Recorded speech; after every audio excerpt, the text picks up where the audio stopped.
চীনে ক্যাকটাস যেন সবুজ সোনার খনি। আপনি কি কখনো কল্পনা করেছেন একটি কাঁটাযুক্ত মরু উদ্ভিদ হতে পারে কোটি টাকার খনি? স্বাগতম চীনে, যেখানে সাধারণ ক্যাকটাস এখন পরিচিত সবুজ সোনা হিসেবে। চীনের পশ্চিম অঞ্চলের শুষ্ক এলাকাগুলোতে, যেমন জিনজিয়াং ও ইন্নার মঙ্গোলিয়া, সেই সব শুকনো ধূসর জমি আজ ক্যাকটাস চাষের মাধ্যমে রূপ নিচ্ছে সবুজ বাগানে। একসময় যা ছিল অবহেলিত, আজ সেটাই হয়ে উঠেছে উদ্ভাবন, টেকসই চাষ এবং আয়ের প্রতীক।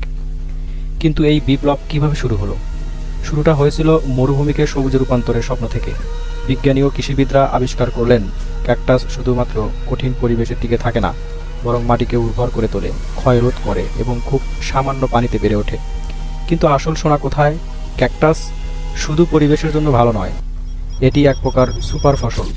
এর পাতা ও ফল ব্যবহার করা হয় খাদ্য ও পানিতে, যেমন ক্যাকটাস জুস, জ্যাম এবং হাই ফাইবার আটা।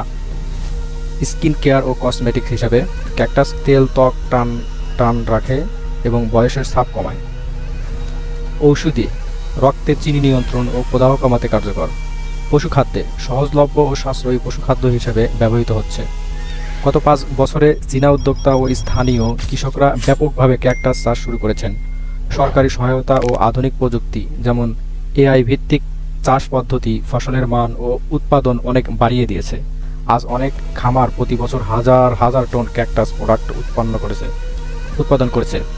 দেশে বিক্রি হচ্ছে এবং রপ্তানি হচ্ছে বিদেশেও। আর্থিক দিক দিয়ে বিশেষজ্ঞরা বলছেন, চীনে ক্যাকটাস ইন্ডাস্ট্রি আগামী দশকে বিলিয়ন ডলার ছড়িয়ে দিতে পারে। একে ঠিকই বলা যায় সবুজ সোনার।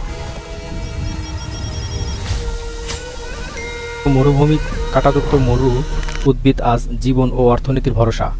শুকনো মাটিতে সবুজে রূপান্তরের গল্প। ক্যাকটাস এখন শুধু টিকে থাকা নয়, এটি হয়ে উঠেছে টেকসই কৃষির ভবিষ্যৎ। আরও এমন অবাক তথ্য ও ভ্রমণ কাহিনী জানতে আমাদের ফলো করুন।